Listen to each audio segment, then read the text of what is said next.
The planet Korath 7, located on the edge of the known galaxy, was a place shrouded in mystery and fear. Its vast landscapes were dominated by jagged mountains, dense, bioluminescent forests, and expansive deserts of shimmering sand. Yet, the most intriguing aspect of Korath 7 was its inhabitants, a tribe of alien females who lived in seclusion, their existence marked by an air of enigma and trepidation. Few dared to venture near their territory, for tales of their ferocity and the curse of famine that plagued them kept all at bay. Ethan Reynolds, a seasoned and intrepid explorer from Earth, had heard whispers of this tribe during his numerous travels across the galaxy. With a passion for uncovering the unknown and a deep-seated curiosity about alien civilizations, Ethan had made it his mission to learn more about these enigmatic beings. His arrival on Korath 7 was driven by this very quest, fueled by the hope of making a groundbreaking discovery. As Ethan's spacecraft descended through the planet's atmosphere, he marveled at the breathtaking scenery. The forests below glowed with an ethereal light, and the sand dunes sparkled like diamonds in the sunlight. Despite the beauty, there was a palpable tension in the air, as if the planet itself was aware of the dangers lurking within its borders. Upon landing, Ethan began his exploration by gathering data from the local environment. He took note of the unique flora and fauna, some of which he had never encountered before. But it wasn't long before his attention turned to the primary reason for his journey, the elusive tribe of alien females. Ethan's preliminary research had yielded scant information. The alien tribe, known as the Lyrians, was said to be suffering from a mysterious famine that had left them weak and desperate. The origins of this famine were unclear, but rumors suggested it might be linked to a catastrophic event or a curse. The Lyrians were described as humanoid in appearance, with striking physical features that set them apart from any other known species. Ethan's curiosity only grew as he delved deeper into the planet's history. Local legends spoke of the Lyrians as once being a thriving and prosperous society, their technological advancements and cultural achievements unmatched. However, something had changed, casting a dark shadow over their existence and driving them into isolation. The more Ethan learned, the more determined he became to uncover the truth and, if possible, offer his assistance. His investigations led him to a series of ancient ruins near the outskirts of the Lyrian territory. These ruins were believed to hold clues about the tribe's past and the source of their current plight. As Ethan explored the crumbling structures, he stumbled upon an ancient artifact, a small, intricately designed device that emitted a faint, rhythmic pulse. His heart raced as he realized the artifact was sending out a distress signal, its frequency aimed directly at the Lyrian settlement. Ethan knew this was a significant discovery. The distress signal indicated that the Lyrians were reaching out for help, contradicting the widespread belief that they were hostile and unapproachable. Determined to follow this lead, Ethan made the bold decision to venture into Lyrian territory, despite the many warnings he had received about the dangers that lay ahead. With the artifact in hand, Ethan set out towards the source of the signal. The journey was arduous, taking him through treacherous terrain and dense, glowing forests that seemed to pulse with their own life force. As he trekked deeper into the wilderness, he couldn't shake the feeling that he was being watched, the eyes of the forest creatures and perhaps something more unseen observing his every move. After days of travel, Ethan finally arrived at the edge of the Lyrian settlement. The village was nestled within a valley, surrounded by towering cliffs that provided a natural barrier from the outside world. The structures were built from a combination of organic materials and advanced technology, seamlessly blending into the landscape. As he cautiously approached the village, Ethan noticed signs of the famine he had heard about. The fields were barren, and the few Lyrians he saw appeared gaunt and weary, their once vibrant skin now dull and ashen. Despite their condition, there was a regal bearing to their posture, a dignity that had not been eroded by their suffering. It was then that Ethan spotted her, a lone Lyrian female, slumped against a tree at the edge of the village. She was clearly weakened, her breath shallow and labored. Her eyes, a striking shade of violet, met his with a mixture of fear and curiosity. For a moment, neither moved, each unsure of the other's intentions. Ethan's training and instincts kicked in. He approached slowly, holding his hands up to show he meant no harm. "I'm here to help," he said softly, his voice carrying a tone of genuine concern. The Lyrian's gaze remained fixed on him, but she did not retreat. Taking this as a sign of acceptance, Ethan knelt beside her and offered her a ration bar from his pack. She hesitated before taking it, her hunger eventually overcoming her caution. As she ate, Ethan examined the artifact once more. The distress signal it emitted had brought him here, but he knew this was just the beginning. He needed to understand the nature of the famine and the Lyrian's plight if he was to be of any real help.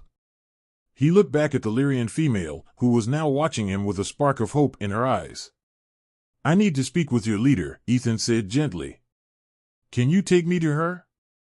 The Lyrian nodded weakly, struggling to stand. Ethan offered his arm for support, and together, they made their way into the heart of the village. As they walked, Ethan couldn't help but feel a sense of purpose and determination.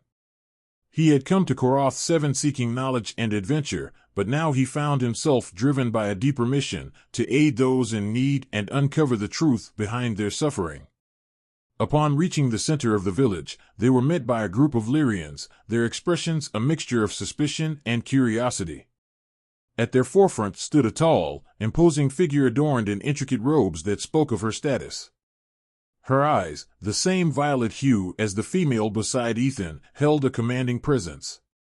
"I am Ethan Reynolds, an explorer from Earth," he began, addressing the leader directly. "I've come in response to your distress signal. I want to help you." The leader studied him for a moment before speaking. "I am Alara, the matriarch of this tribe. You are brave to come here, human. Few would dare." Ethan nodded, acknowledging her words. "I seek to understand your plight and offer my assistance. Please, tell me what has happened to your people." Alara's expression softened slightly, and she gestured for Ethan to follow her. "Come," she said. "There is much you need to know." As they walked through the village, Alara began to recount the history of the Lyrians, detailing their rise and the catastrophic event that had led to their current state. Ethan listened intently, piecing together the fragments of their story. He learned of a devastating plague that had swept through the tribe, decimating their population and rendering their land infertile. The cause of the plague remained a mystery, but its effects were undeniable. Ethan's mind raced with possibilities and potential solutions. He knew the path ahead would be fraught with challenges, but he was determined to help the Lyrians find a way to overcome their suffering. As he continued to listen to Alara's tale, he felt a growing sense of connection to these resilient beings and their struggle. The journey had just begun, and Ethan was ready to face whatever lay ahead, driven by a newfound purpose and the hope of making a difference in the lives of the Lyrians. As Ethan followed Alara through the village, he couldn't help but reflect on his journey that had led him to this moment. Memories from his childhood surfaced, vivid and poignant. Ethan had always been fascinated by the stars. As a child, he would spend hours lying on the grass, staring up at the night sky, imagining the countless worlds that lay beyond. His father, a scientist with a passion for astronomy, had nurtured this curiosity. Together, they built rudimentary telescopes and spent many nights exploring the heavens. Ethan's father often spoke of the potential for discovering alien life, instilling in Ethan a deep-seated desire to seek out the unknown. However, tragedy struck when Ethan was 15. His father, on an expedition to study a newly discovered comet, died in a tragic accident. This loss shattered Ethan's world, but it also solidified his resolve. He vowed to continue his father's legacy, to explore the cosmos and uncover the mysteries that his father had so passionately pursued. As these memories played out in Ethan's mind, he felt a renewed sense of purpose. His father's voice echoed in his thoughts, reminding him of the importance of seeking knowledge and understanding. But along with this determination came doubts and fears. What if he couldn't help the Lyrians? What if his presence here only made things worse? These questions gnawed at him, but he pushed them aside, focusing on the task at hand. Alara led Ethan to a large communal hall where several Lyrians were gathered. The room fell silent as they entered, all eyes turning towards the newcomer. Alara introduced Ethan and explained his intention to help, though there was a clear undercurrent of skepticism among the tribe members. Over the next few days, Ethan immersed himself in the life of the Lyrian tribe. He spent time talking with various members, learning about their culture, their history, and the specifics of their plight. The Lyrians were a proud and resilient people, their society built on principles of harmony with nature and mutual respect. Their technological advancements, though now mostly in disrepair, hinted at a once thriving civilization. Ethan often found himself in conversation with Alara, who shared the burden of leadership with a stoic grace. She spoke of the plague that had decimated their population, a disease that struck without warning and resisted all attempts at a cure. The famine that followed was a result of their dwindling numbers and the infertile land that had once been their source of sustenance. One evening, as the sun set over the horizon, casting long shadows across the village, Ethan sat with Alara by a small fire. The air was cool, and the soft hum of nocturnal creatures filled the silence between them. "Tell me, Ethan," Alara began, her voice thoughtful, "what drives you to venture into the unknown? To seek out other worlds and cultures?" Ethan stared into the flames, gathering his thoughts. "I suppose it started with my father. He was a scientist, an astronomer. He taught me to look at the stars and see endless possibilities. After he died, I felt a responsibility to continue his work, to find the answers he never could." Alara nodded, her expression one of understanding. "And what do you hope to find?" Ethan smiled faintly. "Connection. Understanding. I believe that by learning about other cultures, we can find common ground, build bridges instead of walls. It's not just about discovery for the sake of it, it's about making a difference." Their conversation was interrupted by a young Lyrian named Zara, who approached hesitantly. Zara had been one of the first to speak with Ethan upon his arrival, and they had formed a tentative bond. "Ethan, Alara," Zara said softly, "may I join you?" "Of course," Alara replied, gesturing for her to sit. Zara settled beside them, her eyes reflecting the firelight. "I've been thinking about what you said, Ethan. About building bridges. It gives me hope, even in these dark times." Ethan reached out, placing a reassuring hand on her shoulder. "Hope is the first step, Zara. Together, we can find a way to overcome this." As the days turned into weeks, Ethan's presence became a familiar and welcome sight in the village. He worked alongside the Lyrians, helping to repair their technology and search for clues about the plague. The bond he shared with Alara grew stronger, their mutual respect deepening with each passing day. Ethan's efforts to integrate himself into the tribe and understand their ways bore fruit. He learned of the intricate social structure within the Lyrian community, where each member had a role that contributed to the collective well-being. The Lyrians valued wisdom and experience, and the elders were revered for their knowledge and guidance. One of the elders, a wise and gentle Lyrian named Melis, took a particular interest in Ethan. Melis had witnessed the tribe's rise and fall and possessed a wealth of knowledge about their history. She became a mentor to Ethan, teaching him about the ancient traditions and the technological marvels that had once sustained their society. "Ethan," Melis said one afternoon as they walked through the village, "there is something you must understand about our people. We have always thrived on balance, between us and the land, between technology and nature. The plague disrupted this balance, and we have been struggling to restore it ever since." Ethan nodded, absorbing her words. "I see. It's not just about finding a cure, it's about healing the connection between your people and your environment." "Precisely," Melis replied, her eyes twinkling with approval. "You are beginning to understand." As Ethan's knowledge of the Lyrian culture deepened, so did his relationships with its members. He formed friendships with many, including Zara and several others who had been initially wary of him. His willingness to listen and learn earned him their trust and respect. One of the most significant relationships Ethan developed was with Alara. Their bond transcended mere alliance, it was built on a foundation of mutual respect and shared purpose. Alara confided in Ethan about the immense pressure she felt as the leader of her people, the constant fear of failing them. "I sometimes wonder," Alara admitted one evening, "if I am strong enough to lead my people through this darkness. The weight of their expectations is heavy." Ethan looked at her, seeing not just a leader, but a person burdened by the same fears and doubts that plagued him.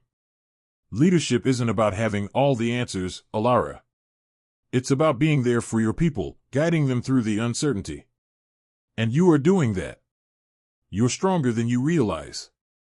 Their connection grew deeper, a blend of camaraderie and something more profound. They often spent hours discussing their respective worlds, finding comfort in their shared experiences and aspirations. Ethan's interactions with the tribe revealed much about the internal dynamics and the resilience of the Lyrians. He observed the way they supported one another, the unspoken bonds that held them together despite their hardships. The children, though few, were a source of joy and hope, their laughter a reminder of what they were fighting for. One day, Ethan participated in a communal gathering where the tribe shared stories of their past. It was a tradition meant to preserve their history and strengthen their unity. As the elders recounted tales of bravery and wisdom, Ethan felt a deep sense of belonging. He was not just an outsider, he had become part of their narrative, a bridge between their past and their future. The bond he shared with Alara continued to evolve, and there were moments of unspoken understanding between them. Ethan found himself drawn to her strength and vulnerability, and he sensed that she felt the same. Their connection was a beacon of hope in the midst of the tribe's struggles. One evening, as they stood together overlooking the village, Alara turned to Ethan. "You have brought something to our people that we had lost, hope. For that, I am grateful."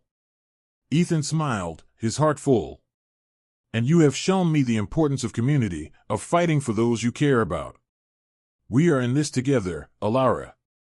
As the weeks turned into months, Ethan's presence became a catalyst for change. The Lyrians, inspired by his determination and compassion, began to reclaim their sense of purpose. Together, they worked to find a solution to the plague and restore the balance that had been disrupted. Ethan knew that the journey ahead would not be easy, but he was no longer alone. With the support of Alara and the Lyrians, he felt ready to face whatever challenges lay ahead. The bond they had forged was a testament to the power of unity and the resilience of the human spirit. In the heart of the Lyrian village, amidst the glow of bioluminescent trees and the hum of nocturnal life, a new chapter was beginning. Ethan and the Lyrians stood together, ready to confront the darkness and rebuild their world, one step at a time. The days on Korath 7 passed in a blur of activity as Ethan and the Lyrians worked tirelessly to uncover the root of the famine. They examined every possible angle, from environmental changes to potential external threats, but the true cause eluded them. Ethan spent long hours in the village's makeshift lab, analyzing soil samples and studying the tribe's agricultural methods. One morning, Alara brought troubling news. "Ethan, our scouts have reported seeing another spacecraft landing not far from here. It seems we are not alone on this planet anymore." Ethan's brow furrowed. "Did they identify who it was?" Alara shook her head. "No, but their behavior suggests they might not be friendly." This external conflict added a new layer of urgency to their mission. The presence of potentially hostile humans posed a significant threat to the already struggling Lyrians. Ethan decided to investigate, taking Zara and a few other trusted tribe members with him. As they approached the area where the new spacecraft had landed, Ethan's heart sank. The markings on the vessel were unmistakable. It belonged to a notorious group of scavengers known for exploiting weaker civilizations. Ethan knew them well. They were driven by greed and had no qualms about using violence to get what they wanted. The group stayed hidden, observing the scavengers as they unloaded equipment and began setting up camp. It was clear they were here to strip the planet of any valuable resources, and the Lyrians would undoubtedly be in their way. Ethan turned to Zara, his expression grim. "We need to get back to the village and warn everyone. We have to prepare for a potential confrontation." Back in the village, Ethan and Alara gathered the elders and key members of the tribe to discuss their options. The mood was tense, the air thick with anxiety. Ethan's mind raced with the weight of the decisions he had to make. The safety of the tribe was paramount, but he knew any conflict could result in severe casualties on both sides. As they deliberated, another revelation surfaced. The disease plaguing the Lyrians was showing patterns that Ethan recognized from his studies. He suspected it might be linked to a specific type of fungal infection that could have been introduced from off-world sources. This internal conflict gnawed at him. Could humans, albeit unknowingly, be responsible for the suffering of the Lyrians? That evening, Ethan sat alone, grappling with his thoughts. His mind was a whirlpool of emotions: anger at the scavengers, frustration at the elusive disease, and a deep-seated guilt. What if he couldn't find a solution? What if his very presence brought more harm than good? These internal conflicts tore at his resolve, but he knew he couldn't give up. Too much was at stake. The next morning, Ethan returned to the lab, determined to find definitive answers about the disease. He worked alongside Melis, whose wisdom and knowledge of Lyrian biology were invaluable. Together, they delved deeper into the fungal infection theory. As they examined samples under the microscope, Ethan's worst fears were confirmed. The fungus was not native to Korath-7. It bore striking similarities to a strain found on a distant planet, one that had been studied by a human research team years ago. Ethan's heart sank as the pieces fell into place. A previous human expedition must have inadvertently brought the spores to Korath-7, setting off the chain of events that led to the current crisis. Ethan shared his findings with Alara and the elders. The news was met with a mix of shock and dismay. The realization that their suffering was a result of human actions, however unintended, was a bitter pill to swallow. But amidst the despair, there was a glimmer of hope. Knowing the source of the disease meant they could potentially find a cure. As they began formulating a plan to address the fungal infection, another twist emerged. One of the Lyrians, a member of Alara's inner circle, approached Ethan in secret. His name was Dravik, and he had been acting suspiciously for days. "Ethan," Dravik said in a hushed tone, "there is something you need to know. Not all of us are united in our efforts. There are those among us who see your presence as a threat." Ethan's eyes narrowed. "What do you mean?" Dravik hesitated, glancing around to ensure they were not overheard. "Some believe that your people are the cause of our suffering and that we should reject your help. They are planning to sabotage our efforts to find a cure and instead want to drive you away." Ethan felt a cold knot form in his stomach. "Do you know who these individuals are?" Dravik nodded. "I have my suspicions, but I cannot be certain without proof. I thought you should know so you can take precautions." This revelation added another layer of complexity to an already volatile situation. Ethan realized that the conflict was not just external but internal as well. The tribe was divided, and this division threatened to undermine everything they were working towards. As Ethan mulled over this new information, he was approached by Melis with a breakthrough. She had discovered a potential cure for the fungal infection, derived from a rare plant native to Korath-7. However, the plant was located in a dangerous region of the planet, one that would require a significant effort to reach. Ethan and Alara discussed the risks and decided they had no choice but to attempt the journey. Time was running out, and the Lyrian situation was becoming increasingly dire. They assembled a team of the strongest and most trusted tribe members, including Zara and Dravik, despite the latter's warnings about potential traitors. As they prepared for the journey, Ethan couldn't shake the feeling of impending danger. The threat from the scavengers, the internal dissent within the tribe, and the hazardous trek ahead weighed heavily on his mind. But he pushed these fears aside, focusing on the task at hand. The journey to the region where the plant grew was fraught with peril. The landscape was treacherous, filled with steep cliffs and hostile wildlife. But Ethan and his team pressed on, driven by the hope of finding a cure. One night, as they camped near a rocky outcrop, Ethan was awakened by the sound of hushed voices. He crept closer and discovered a group of Lyrians, led by one of the suspected saboteurs, discussing their plans to undermine the mission. His heart pounded as he listened to their plans, realizing that Dravik's warnings had been accurate. Ethan knew he had to act quickly. He quietly roused Alara and the loyal members of their group, informing them of the imminent threat. Together, they confronted the dissenters, a tense standoff ensuing under the moonlit sky. "Why are you doing this?" Alara demanded, her voice filled with a mix of anger and betrayal. The leader of the dissenters, a Lyrian named Varric, stepped forward. "We cannot trust the humans, Alara. They brought this plague upon us. We must solve our problems without their interference." Ethan stepped forward, his expression resolute. "We are not your enemies, Varric. We are here to help. Dividing ourselves will only make things worse." After a heated exchange, Alara managed to defuse the situation, appealing to the tribe's sense of unity and reminding them of the dire consequences of failure. Varric and his followers reluctantly agreed to put aside their differences, at least for the time being. The next day, they finally reached the location of the rare plant. The terrain was challenging, but they managed to gather enough of the plant to begin working on a cure. Ethan felt a surge of hope as they made their way back to the village, the potential for salvation within their grasp. Upon their return, Ethan and Maelys worked tirelessly to prepare the cure, a complex process that required precision and patience. As the first batch was administered to the weakest members of the tribe, everyone held their breath, hoping for a miracle. Days passed, and the initial signs were promising. The infected Lyrians began to show signs of recovery, their strength slowly returning. The village buzzed with renewed hope and cautious optimism. But just as things seemed to be turning around, the scavengers launched an attack on the village, their greed and ruthlessness on full display.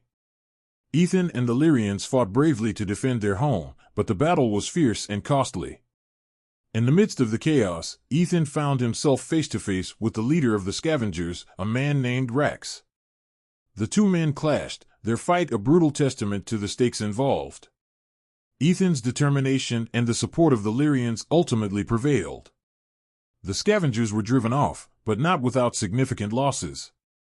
As the dust settled, Ethan realized the true cost of their struggle.